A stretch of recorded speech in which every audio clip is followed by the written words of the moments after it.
은혜를 찬양하고 또 주님께 감사하는 마음으로, 보답하는 마음으로 남은 생애를 살아갈 수 있도록 인도해 주시기를 원합니다. 특별히 오늘 청주권 여러 교회에서 주님을 찬양하는 일을 맡아 수고하는 우리 찬양부 형제 자매님들과 함께 또 귀한 시간을 갖고자 합니다. 주님께서 역사해 주셔서 찬양의 의미를 생각하고 또 찬양 대원들의 역할이 얼마나 중요한 것인지를 또 생각하는 그런 귀한 시간 될 수 있도록 인도해 주시고, 입으로만 찬양하는 것이 아니라 마음과 행위로 하나님을 영화롭게 하고 진정으로 하나님을 찬양하는 삶을 살아가는 우리 찬양부 형제 자매님들이 될 수 있도록 주님 도와주시기를 간절히 원합니다. 끝날 때까지 하나님께서 역사해 주셔서 유익한 시간 될 수 있도록 주님 도와주옵소서. 예수님 이름으로 감사하며 기도하였습니다. 아멘. 누가복음 18장입니다. 누가복음 18장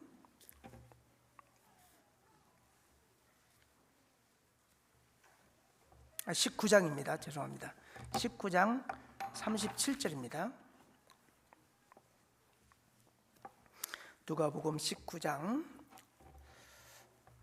37절부터 40절까지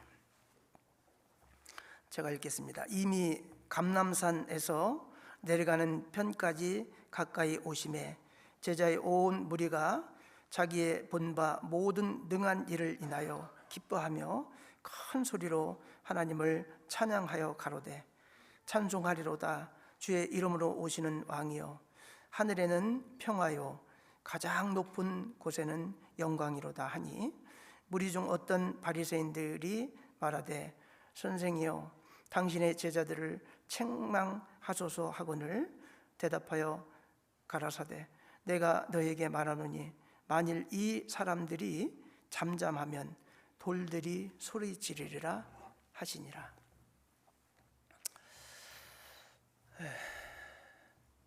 우리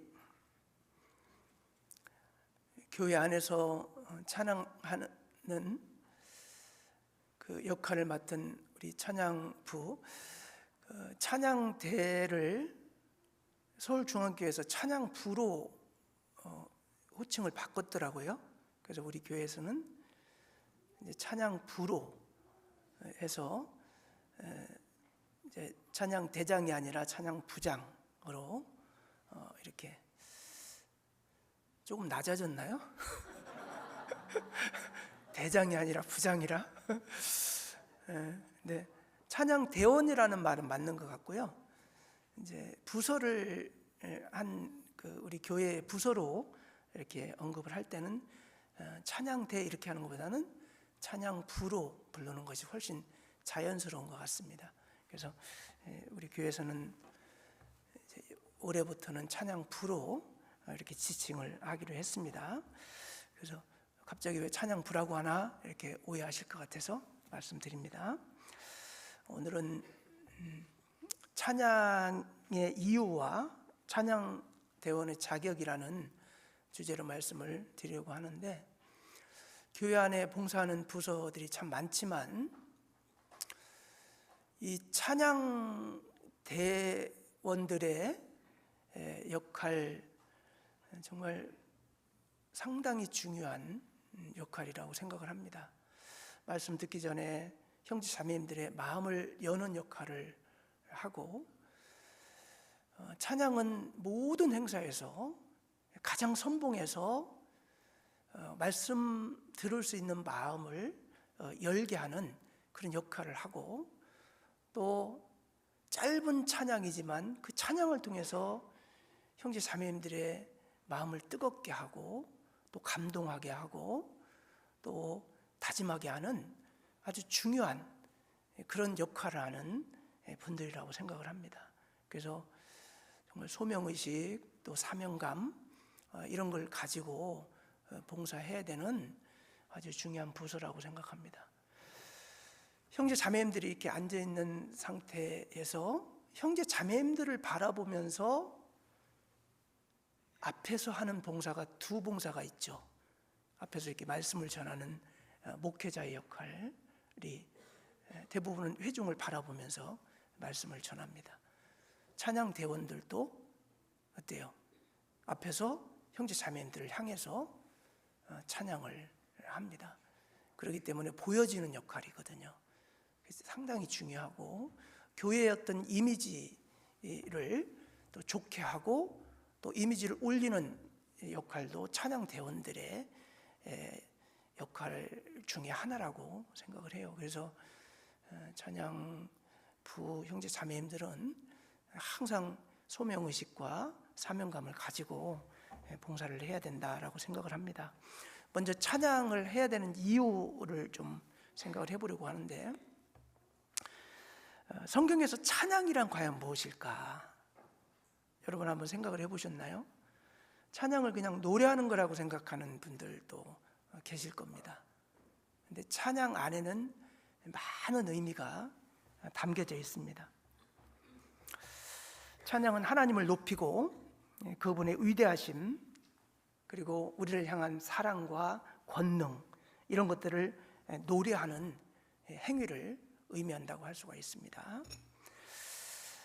이는 단순한 노래나 음악을 넘어서 하나님께 대한 감사와 경배를 표현하는 중요한 신앙 행위입니다.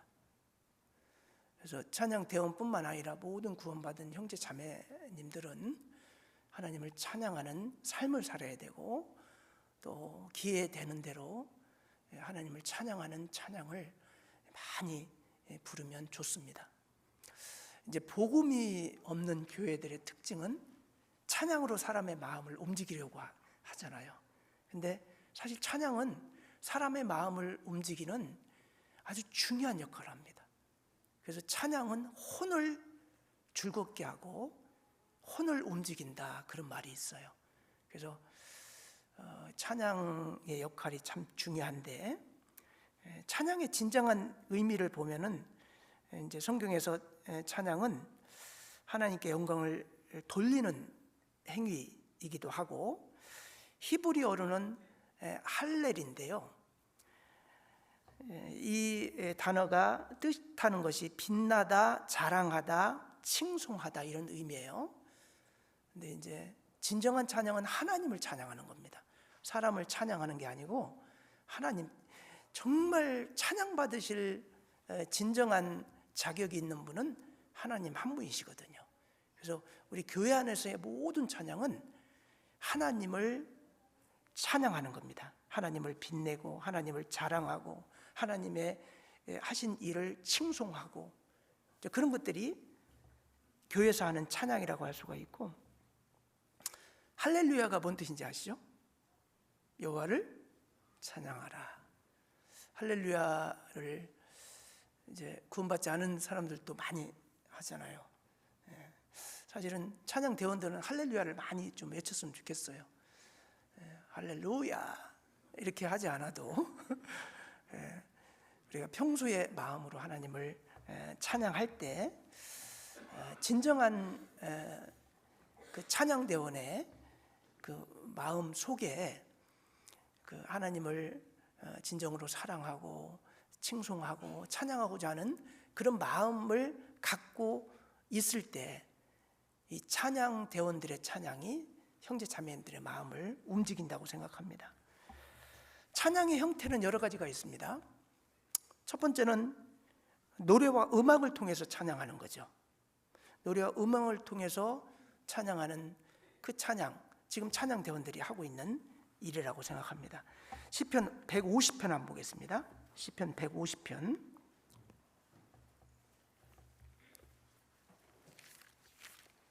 시편 가장 마지막 장인데요. 할렐루야, 그 성소에서 하나님을 찬양하며 그 권능의 궁창에서 그를 찬양할지어다. 그의 능하신 행동을 인하여 찬양하며 그의 지극히 광대하심을 조차 찬양할지어다. 3절부터는 같이 읽겠습니다. 나팔 소리로 찬양하며 비파와 수금으로 찬양할지어다. 소고치며 춤추어 찬양하며 현악과 퉁수로 찬양할지어다. 큰 소리나는 제금으로 찬양하며 높은 소리나는 제금으로 찬양할지어다. 호흡이 있는 자마다 여호와를 찬양할지어다. 할렐루야. 시편의 마지막 장입니다. 시편의 마지막 장은 온갖 찬양하라는 말씀으로 채워져 있습니다. 능하신 행동을 인하여 찬양하고 지극히 광대하심을 조차 찬양하라. 그러면서 온갖 악기를 동원해서 큰 소리로, 큰 소리라는 악기들을 동원해서 아주 웅장하게, 웅대하게 하나님을 찬양하라. 그냥 이 말로 하는 찬양보다 노래로 하는 찬양은 더 감동적이죠. 근데 악기까지 동원해서 아름다운 앙상블을 이루고 화음을 이루어서 찬양을 하면 심금을 울리죠. 마음을 움직이는 역할을 합니다.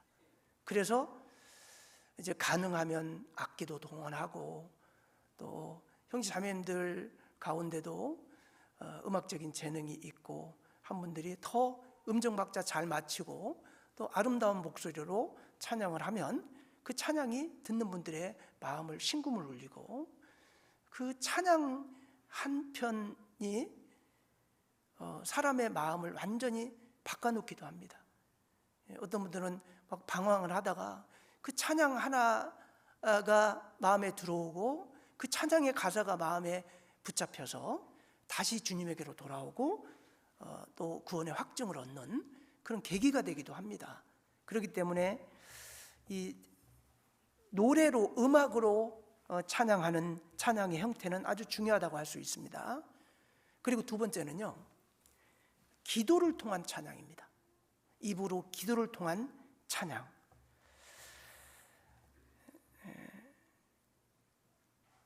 다니엘이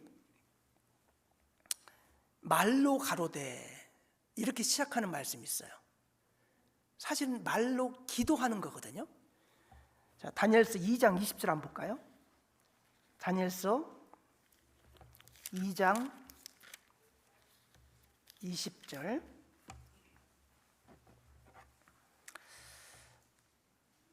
다니엘이 말하여 가로되, 이게 입으로 이제 기도를 하는 것을 이렇게 표현하잖아요. 다니엘이 말하여 가로되, 영원 무궁히 하나님의 이름을 찬송할 것은 지혜와 권능이 그에게 있음이로다. 그는 때와 기한을 변하시며 왕들을 폐하시고 왕들을 세우시며 지혜자에게 지혜를 주시고 지식자에게 총명을 주시는도다. 그는 깊고 은밀한 일을 나타내시고 어두운 데 있는 것을 아시며 또 빛이 그와 함께 있도다. 나의 열조의 하나님이여, 주께서 이제 내게 지혜와 능력을 주시고 우리가 주께 구한 바 이를 내게 알게 하셨사오니 내가 주께 감사하고 주를 찬양하나이다. 곧 주께서 왕의 그 일을 내게 보이셨나이다 하니라. 여기 보면 다니엘이 이제 기도하는 내용을 다니엘이 말하여 가로되 그러거든요. 이 안에 이 기도하는 내용은 정말 여호와를 찬양하는 내용으로 되어 있습니다. 영원 무궁히 하나님의 이름을 찬송할 것은 지혜와 권능이 그에게 있음이로다.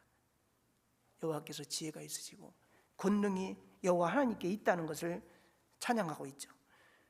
그는 때와 기한을 변하시며 왕들을 폐할 수도 있고 세울 수도 있는 그 능력자, 그리고 지식 있는 자의 총명을 주시는 그런 지혜의 근본이 하나님이시라는 것, 이런 것들을 강조하고 있습니다. 그는 깊고 은밀한 일을 나타내시고 어두운 데 있는 것을 아시며 또 빛이 그와 함께 있도다. 이런 내용들이 다 여호와를 입으로 찬양하는 내용이죠. 우리가 기도할 때도 서두에 꼭 들어가는 말들이 있죠.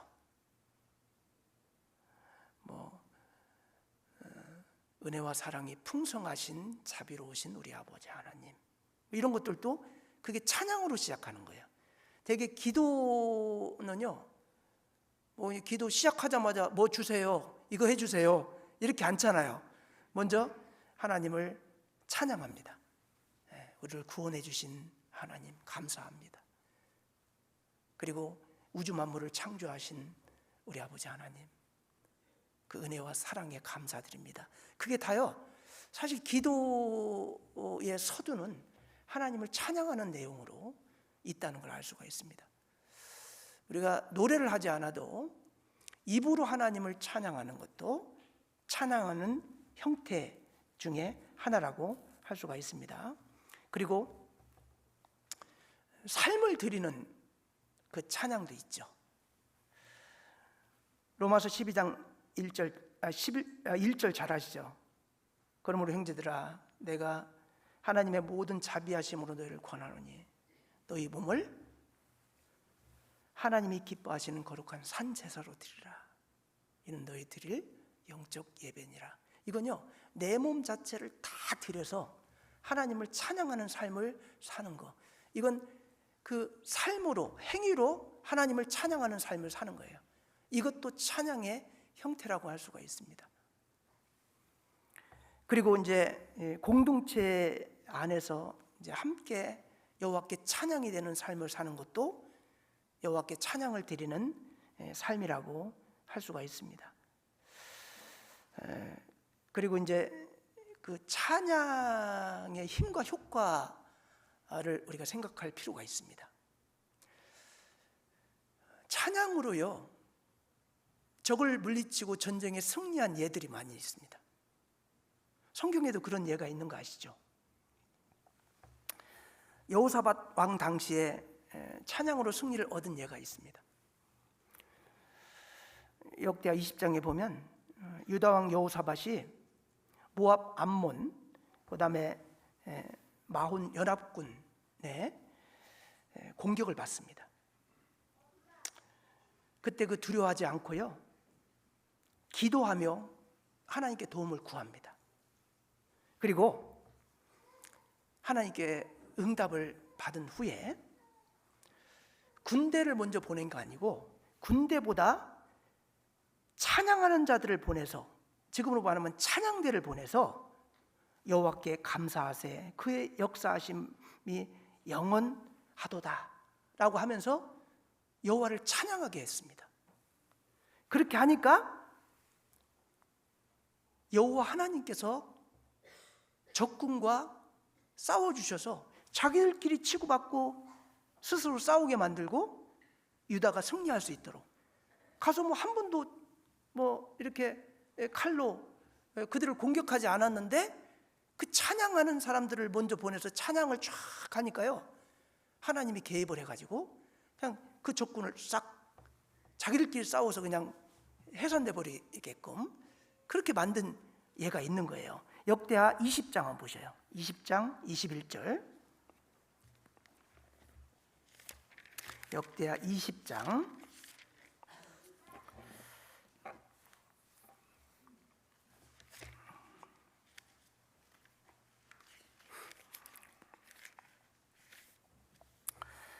21절부터 22절입니다.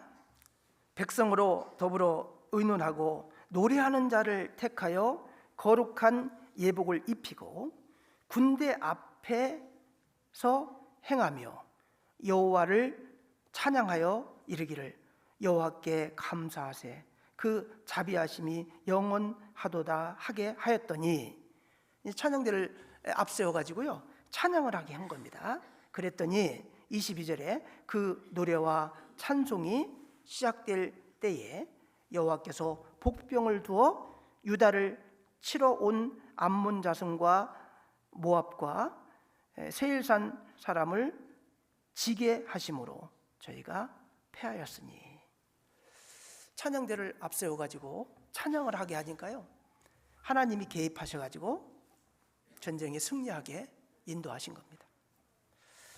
찬양을 하면 하나님이 직접 싸워주십니다. 우리가 어렵고 힘들 때일수록요, 여호와를 찬양해 보셔요. 그러면은 그 찬양 소리를 들으시고 하나님께서 개입하십니다. 찬양은 믿음의 선언이라고 할 수가 있습니다. 찬양을 하는 사람에게 하나님은 간섭하시고 개입하십니다. 찬양은 영적 전쟁에서 승리하는 비결이기도 합니다. 사무엘하 22장 4절로 보겠습니다. 사무엘하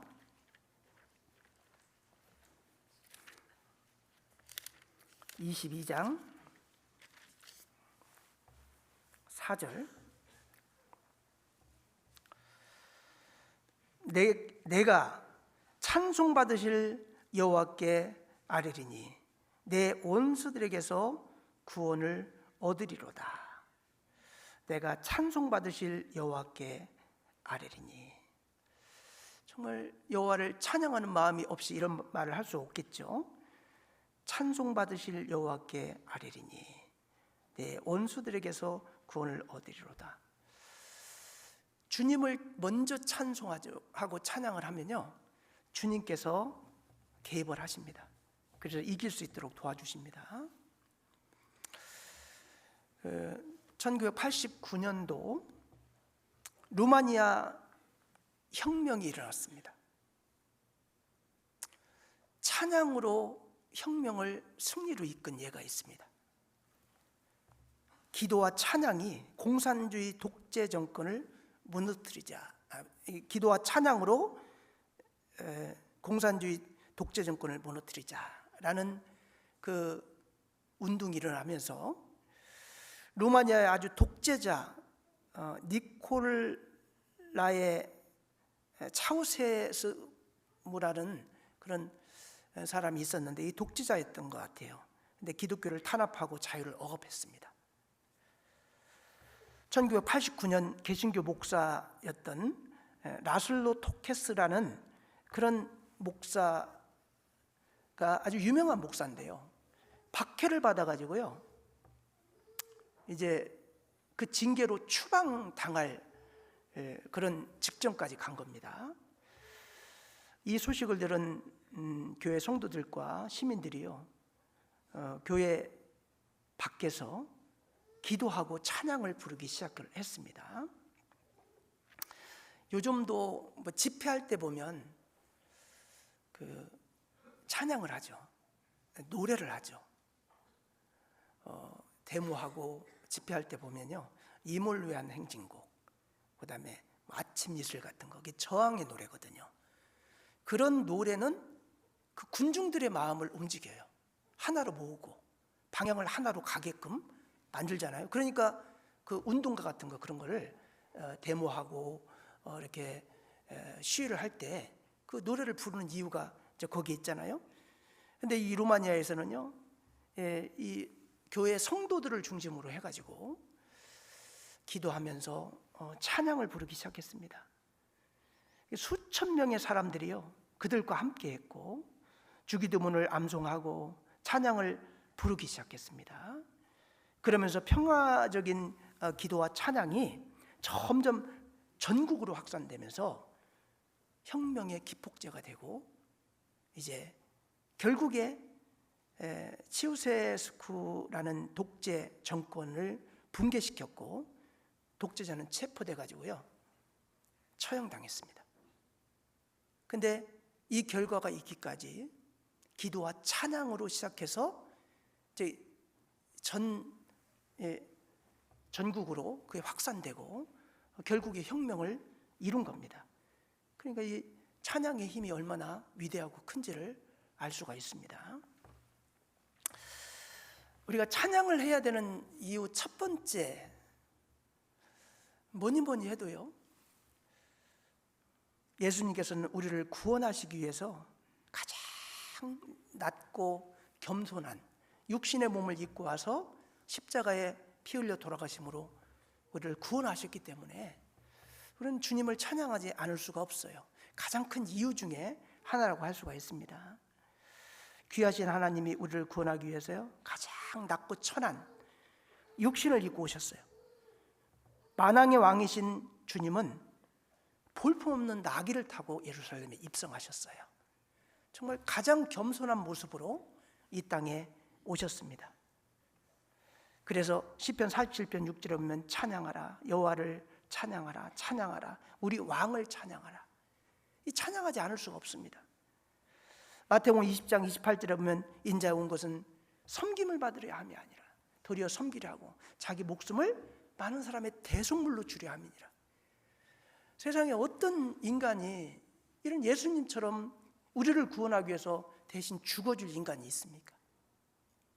그래서 우리는 평생 주님을 찬양하는 삶을 살아야 됩니다. 진정한 찬양은 하나님께 하는 것입니다. 세상 사람들 같은 경우는 아부하기 위해서 높은 사람들에게 칭송하고 마음에 들게 하려고 아부를 하고 그렇게 하잖아요. 근데 우리는 하나님을 찬양해야 됩니다. 요한 웨슬리는요 이렇게 말했어요. 찬양은 운율이 붙여진 기도이다. 운율이 붙여진 기도이다. 그렇습니다. 우리가 찬양을 통해서요 기도할 수 있어요. 우리 찬양곡들 보면 참 우리 마음을 움직이는 가사들이 너무 많잖아요.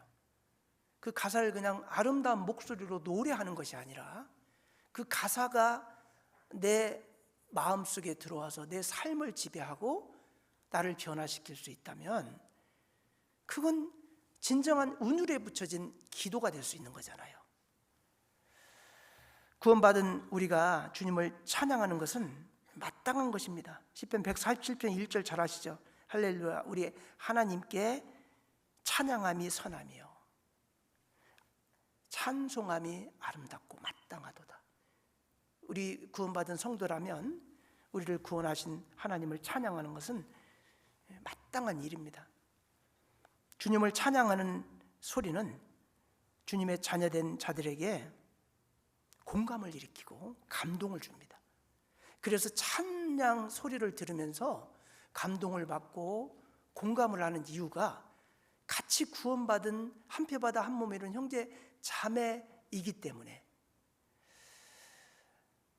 구원받지 않은 전문 성악가들이 찬송을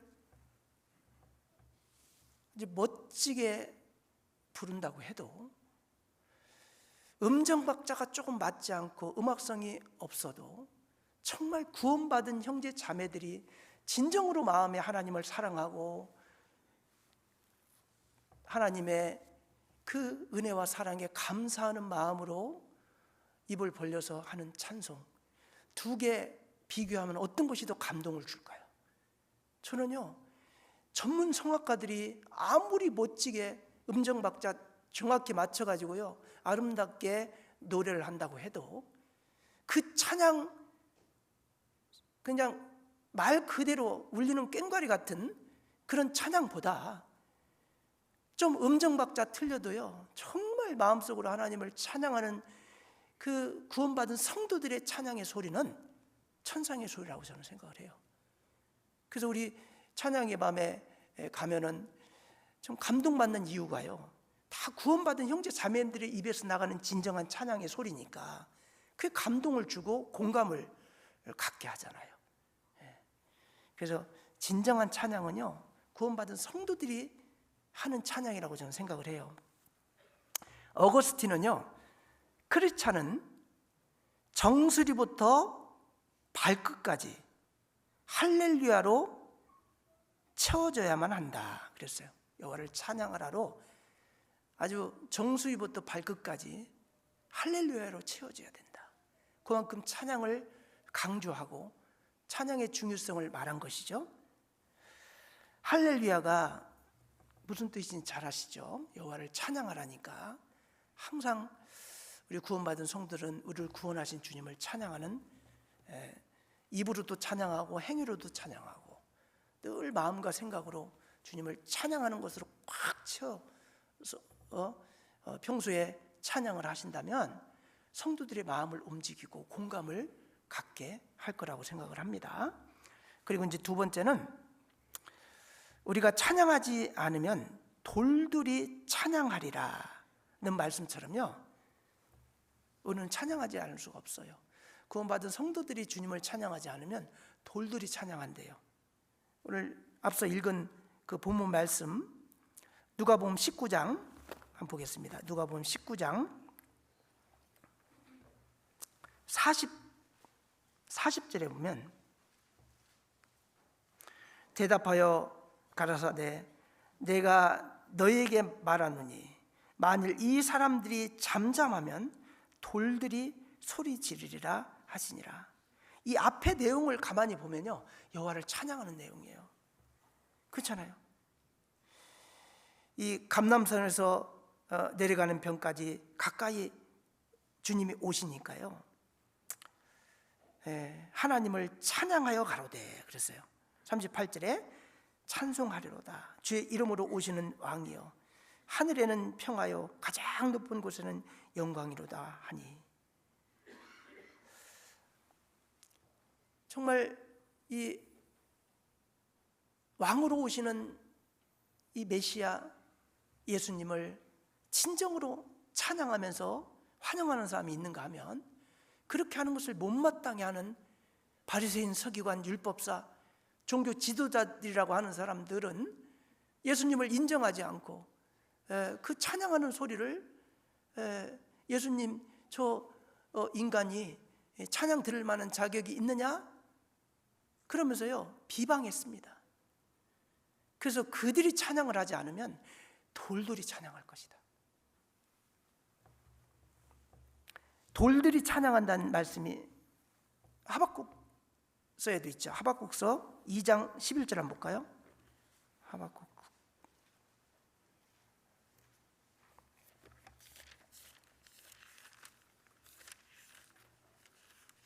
2장 11절 같이 읽겠습니다. 담에서 돌이 부르짖고 집에서 들보가 응답하리라.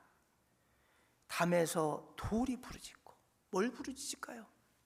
주님을 찬양하는 거예요. 집에서 들보가 응답하리라. 우리가 입을 열어서 복음을 전하지 않고 그 주님께서 행하신 그 위대한 일을 선포하지 않으면요 돌들이 아마 소리 지를 겁니다. 그래서 우리 구원받은 성도들은 이 주님을 찬양하는 삶을 살아야 돼요. 예루살렘에 예수님이 입성할 때요, 그 바리새인, 서기관, 율법사들은 찬양하지 않는데요, 아무것도 모르는 어린 아이들이요 막 열렬히 호산나를 부르면서 여호와를 입성하는 여호와, 이 하나님, 우리를 구원하기 위해서 오신 성자 예수님을 찬양하잖아요. 근데 찬양하는 것을 보면서 대제사장, 서기관 이런 사람들은요, 저들의 찬양하는 소리를 듣느냐? 뭐 이런 식으로, 찬양받을 자격이 없는 사람이 저 어린 아이들의 찬양 소리를 듣느냐? 이런 식으로 비방했거든요. 마태복음 21장 15절 16절 한번 보세요. 마태복음 21장 15절 16절입니다. 대제사장들과 서기관들이 예수의 하시는 이상한 일과 또 성전에서 소리 질러 호산나 다윗의 자손이여 하는 아이들을 보고 분하여 예수께 말하되 저희의 하는 말을 듣느냐? 예수께서 가라사대 그러하다. 어린 아이와 젖먹이들의 입에서 나오는 찬미를 온전케 하셨나이다 함을 너희가 읽어본 일이 없느냐? 성경을 그렇게 많이 보고 성경을 늘 암송한다는 이스라엘 백성들, 그것도 지도자들이라고 하는 사람들이요, 여호와께서 예루살렘에 입성하시고 그를 찬양할 것이라는 말씀이 그렇게 구약에 많은데요, 그거 읽어본 일이 없느냐? 이렇게 말씀을 하잖아요. 진정으로 구원받은 성도라면 여호와 하나님을 찬양하는 것은 마땅합니다. 여러분 호산나가 뭔 뜻인지 알아요? 호산나가 뭔 뜻일까요? 호산나, 노래 잘하시죠? 근데 호산나가 뭐지?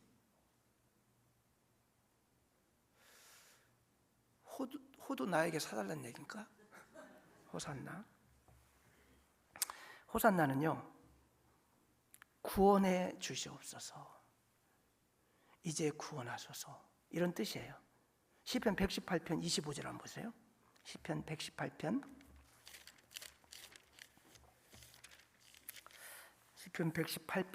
25절. 여호와여 구하옵나니 이제 구원하소서. 여호와여 우리가 구하옵나니 이제 형통케 하소서 할 때 여호와여 구하옵나니 이제 구원하소서, 이게 호산나예요. 호산나. 예수님이 입성하니까요, 아이들이 예수님 이제 오셨으니까 이제 우리를 구원해 주세요, 이제 우리를 구원해 주세요 하면서 하나님을 열렬히, 예수님을 환영하면서 찬양을 했어요. 얼마나 아름다운 모습이에요. 근데 그걸 대제사장 서기관들은요, 예수님께 그 어린아이들 찬양하는 소리를 당신이 듣느냐? 이렇게 말해요. 참 이게 얼마나 악해요. 가장 겸손하고 낮은 모습으로 예루살렘에 입성하는 예수님을 찬양하기는커녕 오히려 찬양하는 아이들을 책망하고 합당치 못하게 생각하는 그런 사람들, 그 합당치 못하잖아요. 요한 웨슬리는요, 만 개의 입이 내게 있어도 내 위대한 구세주를 찬양하기에 넉넉지 못하리라. 만 개의 입이 있어도요, 정말 여호와를 찬양하기에 부족함이 있다는 거예요. 그러니까 우리가 늘 여호와를 생각하면서요, 여호와를 찬양하는 삶은 이 마땅한 겁니다. 특히 이제 우리 찬양 대원들 같은 경우는 공식 행사가 있을 때마다 항상 가장 앞서서 여호와를 찬양하는 역할을 노래로 하는 그런 중요한 역할을 하는 분들이에요. 그래서 항상 말씀과 기도와 찬양은요, 세트예요, 세트. 찬양 없이 말씀만 딱 전하는 것보다 찬양으로 마음을 열고 찬양으로 마음을 닫고 찬양으로 시작해서 찬양으로 끝나잖아요. 그러니까 이게 주님께 예배하는 예배 행위에 찬양이 차지하는 역할이 너무 중요한 거예요. 그래서 우리 교회는 막 찬양을 그렇게 막 강조하고 이렇게 하지 않지만요, 복음이 없는 일반 교회들 보세요. 찬양대에 얼마나 돈을 쓰는지 아세요?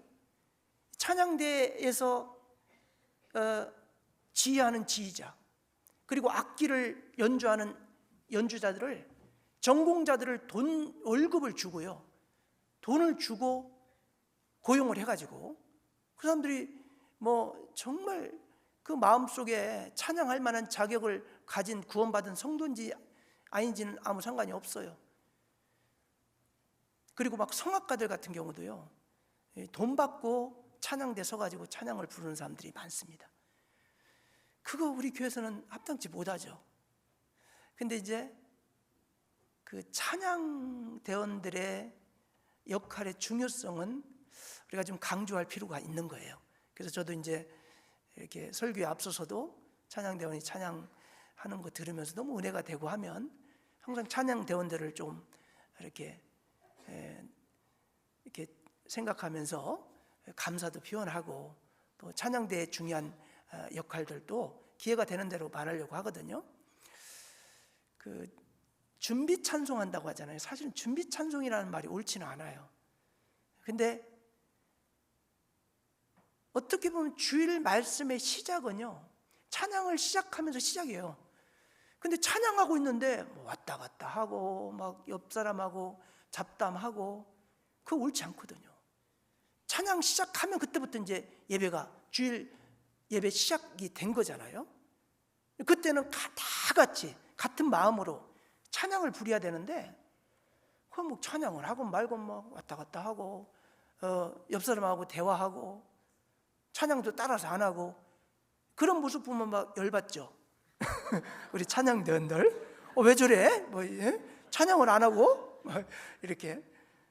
근데 사실은 그 찬양 딱 시작하면서부터요, 마음들이 쫙 말씀드릴 수 있는 준비를 하기 위해서요, 같이 한 목소리로 같이 찬양을 해야 돼요. 그랬을 때 마음이 하나가 모아지잖아요. 자, 찬양을 해야 되는 이유, 필요성은 이제 아마 잘 아셨을 것이고, 그럼 찬양 대원들의 자격에 대해서 좀 생각할 필요가 있는데, 저는요, 찬양 대원들에게 정말 중요한 것 중에 하나가요, 책임감이라고 생각해요. 이 찬양대는 제가 서두에도 말씀드렸지만요, 보여지는 봉사예요. 근데 보였다 안 보였다, 보였다 안 보였다, 만약에 그런다면 그 은혜가 될까요?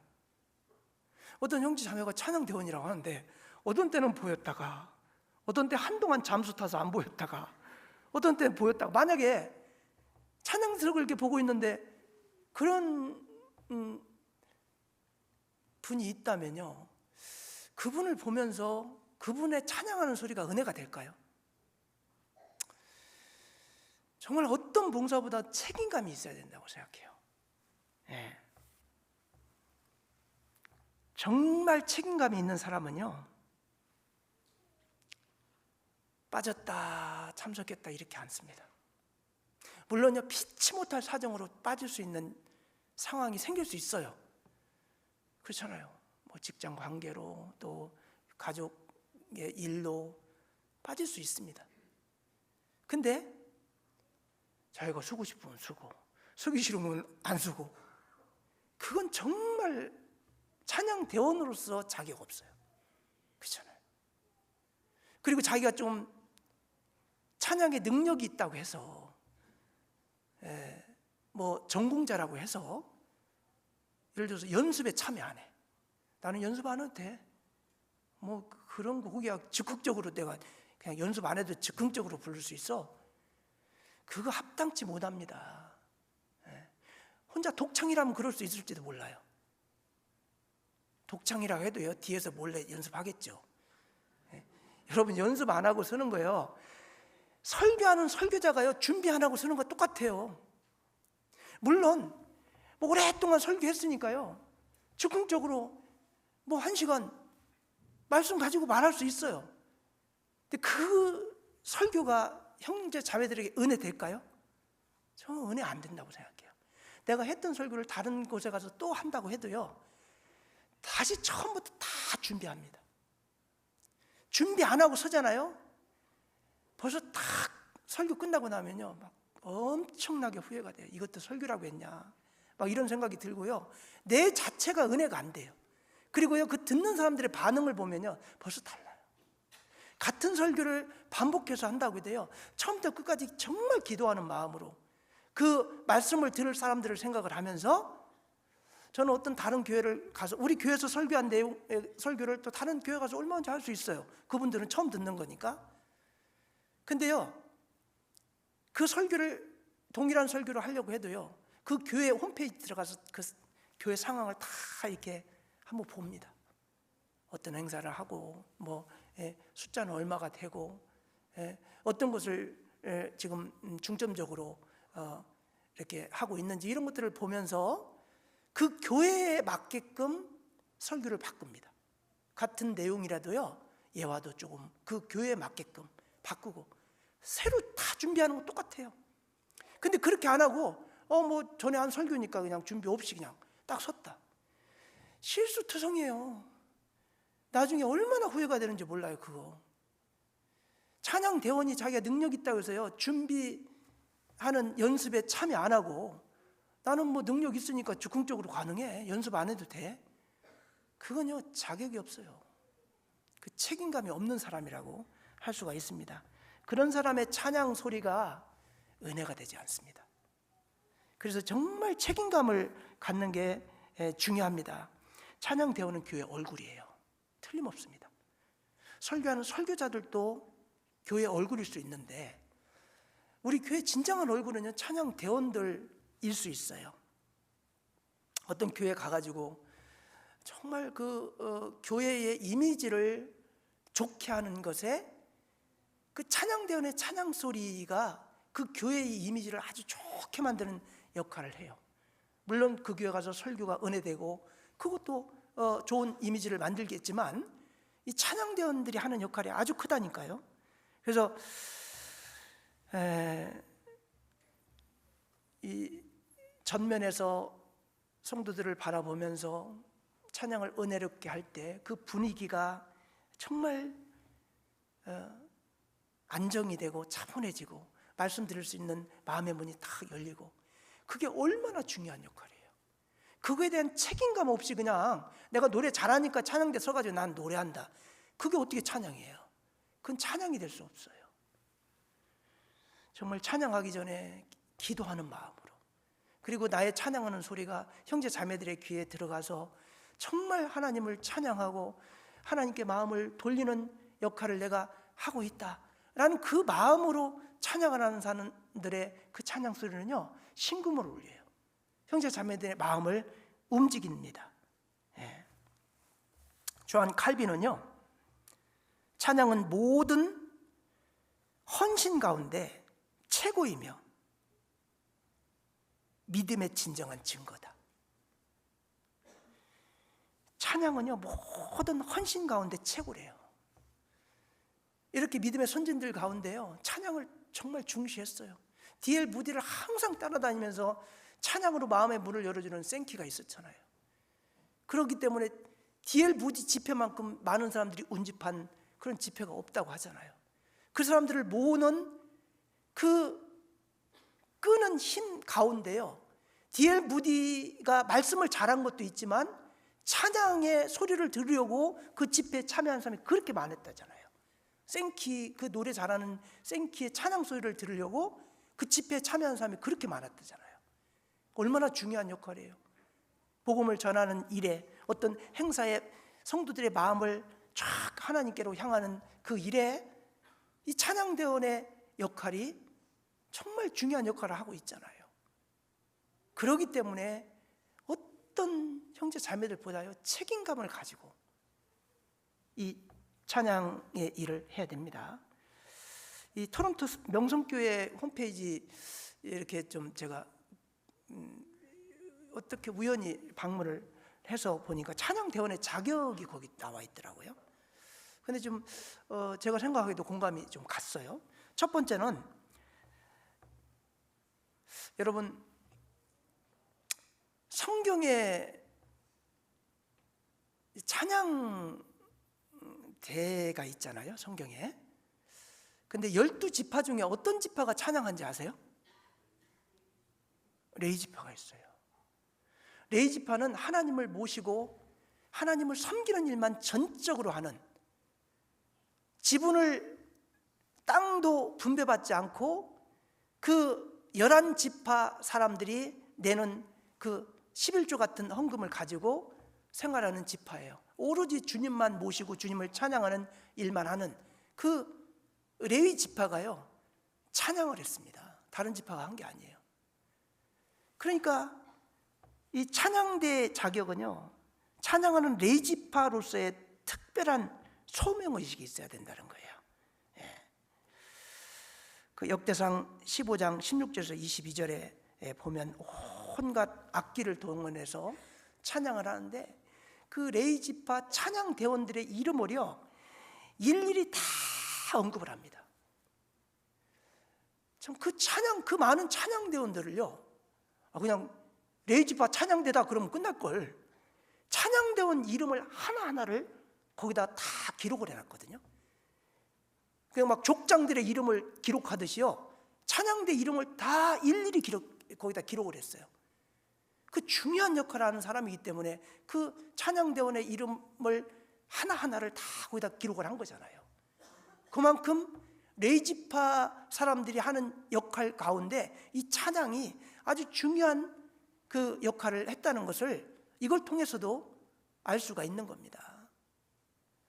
어떤 유명한 성악가가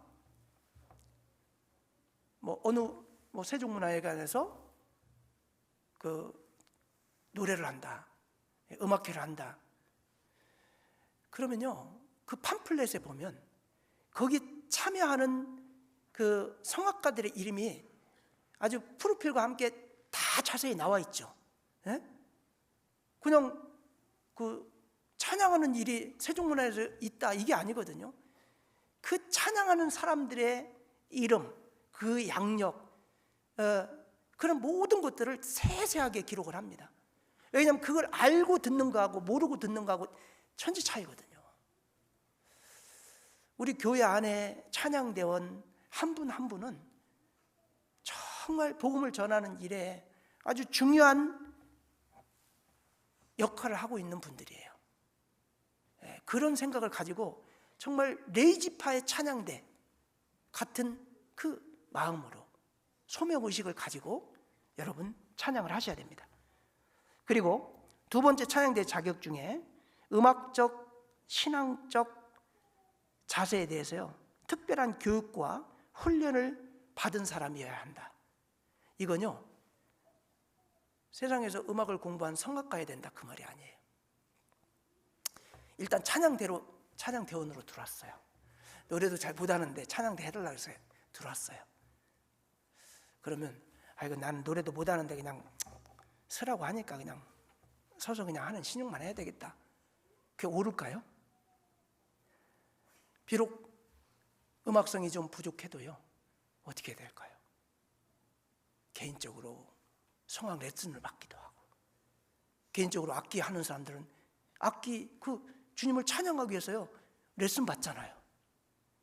그리고 이렇게 찬양대원들이 하는 수련회가 있어요. 전국적인 수련회도 있고 이렇게 번역적인 수련회도 있고, 이런 수련회에 참여해가지고 찬양대원의 자격을 갖춰야 돼요. 노래를 잘 못하면 노래를 잘할 수 있는 방법을 연구해가지고 그 찬양대에 도움이 될 수 있도록 노력을 해야 돼요. 그렇지 않고 나는 원래 노래 못하는데 하라고 해서 그냥 서 있는 거야 이러면서 노력을 전혀 안 넣는다, 그 찬양대 자격이 있을까요? 얼마든지 노력하면요, 찬양대에 껴서 합창하는 데는 혼자 독창은 좀 못해도 함께 어울려서 할 때요, 한 사람의 목소리가 작은 목소리라도요 일단 수가 많으면 벌써 압도가 돼. 그렇잖아요. 우리 찬양이범 할 때도 그렇잖아요. 일단 수가 많으면요 그냥 입을 뻥긋뻥긋 해도 그냥 그게 수에서 압도가 된다니까. 예? 자기가 하는 역할이 중요한 거예요. 그리고 그냥 내가 그냥 찬양 대원으로서 그냥 만족을 하는 것이 아니라 찬양 대원의 자격을 갖추는 일에 계속 자기가 연구하고 공부하고 또 막 레슨도 받고 그러면서 노력을 해야죠. 그 노력을 안 하면 안 돼요. 그래서 성악 레슨도 받고 악기 레슨도 받고 그다음에 수련회가 있을 때는 참여해가지고 거기서 찬양 대원으로서의 어떤 자격을 갖추는 것이 무엇인지에 대해서 배우고 노력을 하셔야 됩니다. 그랬을 때 그 찬양대가 발전이 있어요. 그런 사람들이 이제 찬양대 자격이 있는 겁니다. 그래서 이제 전국 찬양대 수련회를 비롯한 여러 가지 그 수련회를 통해서요 음악적 신앙적인 그런 교육을 받는 것이 필요합니다. 그리고 이제 세 번째는 정결함과 거룩함으로 봉사하는 사람이어야 한다 그랬습니다. 찬양 대원들이요 신앙생활이 완전히 바닥이고 신앙에 전혀 본이 되지 않는데 앞에 서가지고 찬양해요. 제가 어느 교회에 있을 때요 성악을 전공한 분이에요. 근데 찬양대 봉사를 하는데요 모임도 안 나오고 심지어는요 딱 와서 찬양 딱 끝나고 나서요 집을 가요. 말씀드려야 되잖아. 딱 찬양 끝나고 집에 가요. 말씀 안 들어요. 제가 그래서 그런 사람이 있을 수가 없다 그래서 봤더니 실제 찬양 끝나고 나서요 말씀 안 듣고 집에 가요. 성악 전공한 사람이에요.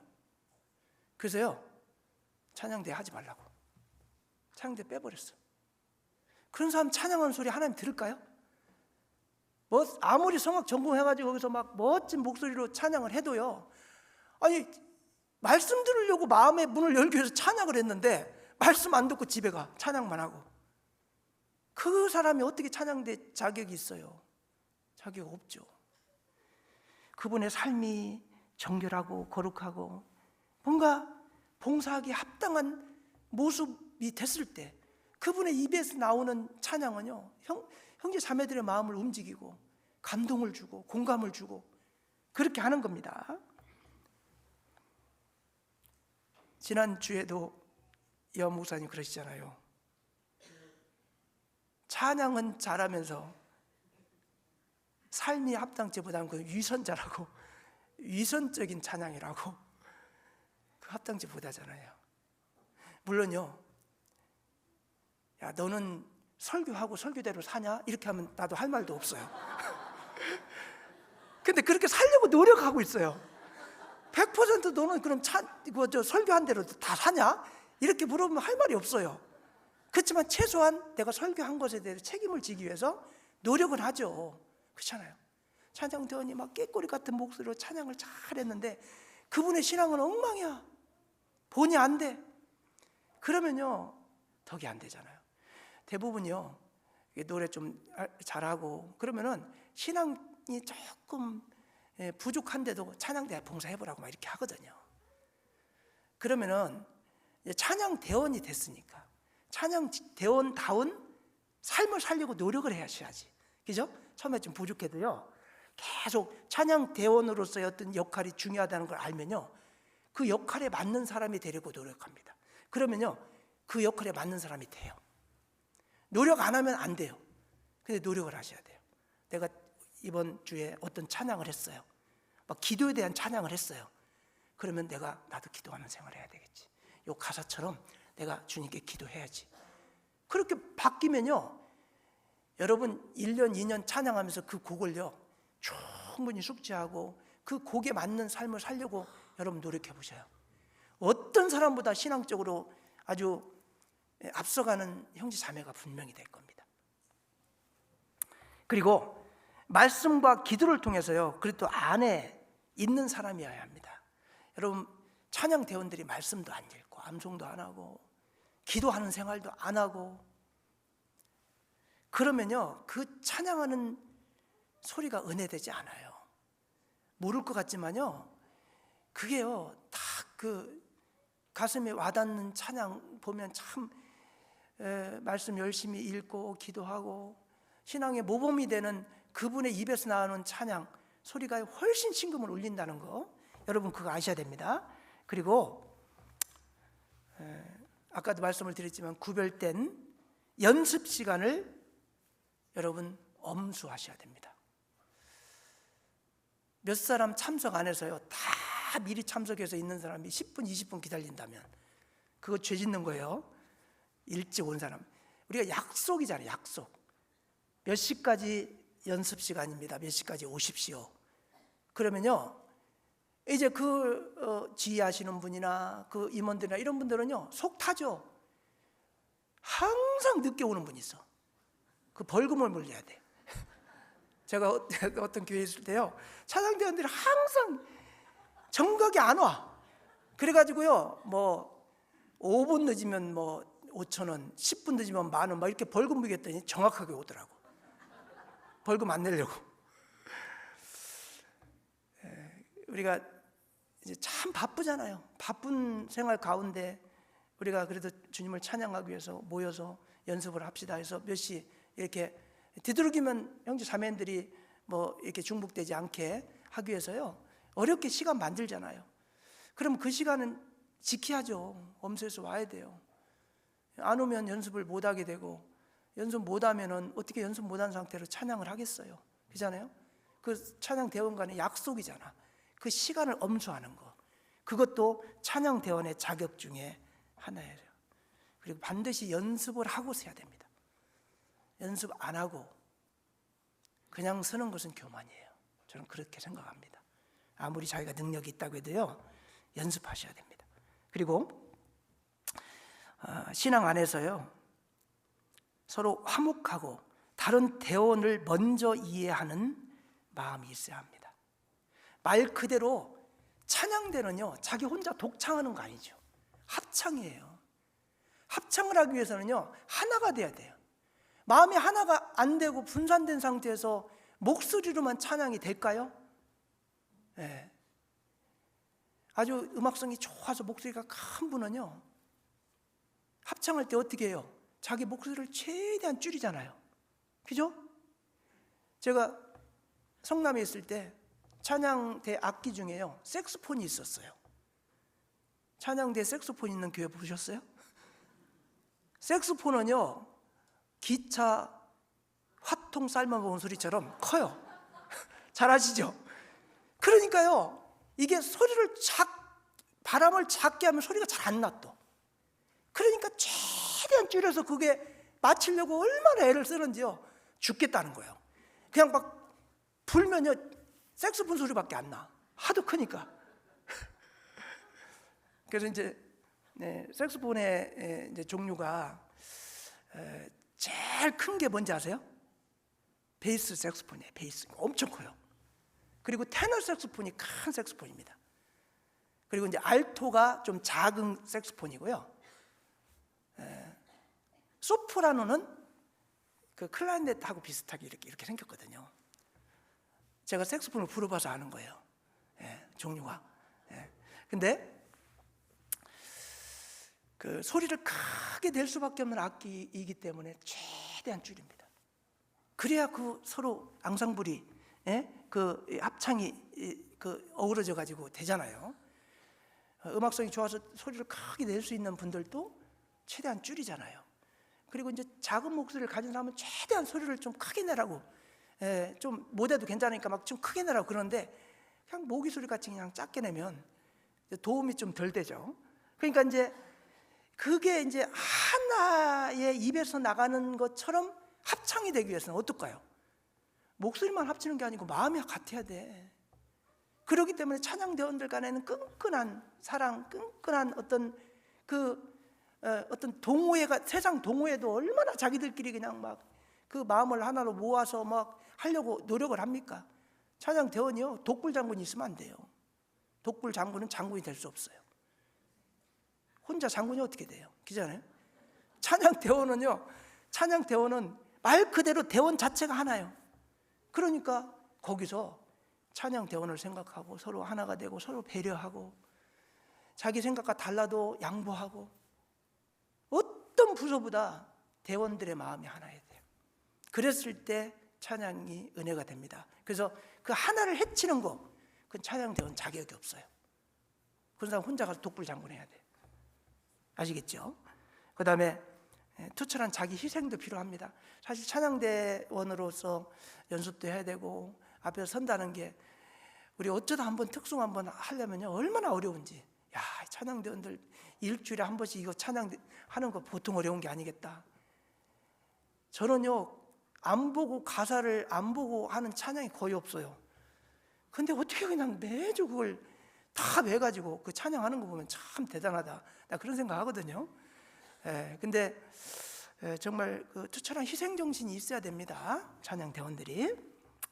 그래서 뭐 요 외에도 여러 가지 있겠지만 저한테 주어진 시간이 10분까지입니다. 그래서 이제 끝으로요, 성경에서 찬양이 불려지는 10가지 경우가 있어요. 예배 드릴 때, 그 다음에 희생 제물을 드릴 때, 그 다음에 왕위 주의식 때, 그리고 선지자들의 종교 의식 때, 승전을 축하할 때 다 찬양대가 찬양을 부릅니다. 하나님의 기사를 찬양할 때, 그리고 서원을 갚을 때도 찬양을 하고요, 애도할 때도 찬양을 합니다. 훈계와 교훈을 할 때도 찬양을 하고, 천국에서 유일하게 세상에서 하는 일을 그대로 하는 것은 찬양 하나밖에 없다고 하잖아요. 그 찬양이 아주 중요하다는 걸 항상 생각하고 책임감을 가지고 찬양 봉사를 했으면 좋겠습니다. 기도하고 마치겠습니다. 은혜로우신 우리 아버지 하나님, 감사합니다. 우리 청주권 찬양 대원들 주님께서 사랑하셔서 구원해 주셨고, 또 너무나 막중하고 귀한 이 찬양의 직분을 허락해 주셨습니다. 늘 책임감을 가지고 소명의식을 가지고 사명감을 가지고 찬양 봉사를 할 수 있도록 인도해 주시고, 또 찬양을 함에 있어서 조금 더 부족함이 없도록 지혜와 능력을 허락하셔서 늘 하나님께 영광이 되는 그런 삶을 살아갈 수 있도록 주님 인도하여 주옵소서. 이 이후에 있게 되는 여러 과정 가운데도 많은 것들을 서로 교제 가운데 얻어서 돌아갈 수 있도록 주님 인도하여 주옵소서. 예수님 이름으로 감사하며 기도하였습니다. 아멘.